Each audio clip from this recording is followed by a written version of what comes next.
Muna yung mga estudyante sa Holy Child, mga babaeng mga gwapa. Napangilan niyo sa YouTube niya.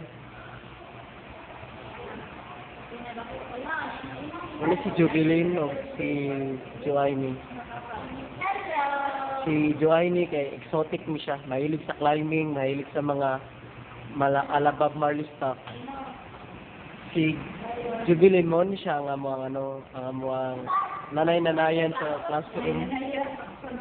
Kay napaka-sensitive and conservative ng babae ko. Manglabay lang, wala na problema niya.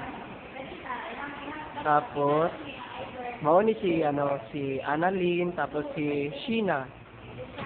Si Annalyn, mao ni siya ang pinakadakong crush kay Sir Marquez. Tapos si Sheena, mao ni ang sporty diri sa mga classroom, mahilig sa sports. Bahalang magkamang-kamang sa floor, magligid-ligid, magbangga ang naw, jokes lang na siya.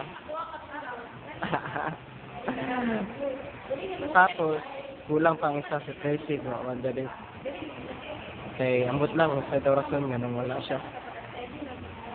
Tapos, ang pinaka-special na tao dahil sa classroom, kaya mo ni siya. Maulo mo sa kaya niya. Hindi ka ulo ko.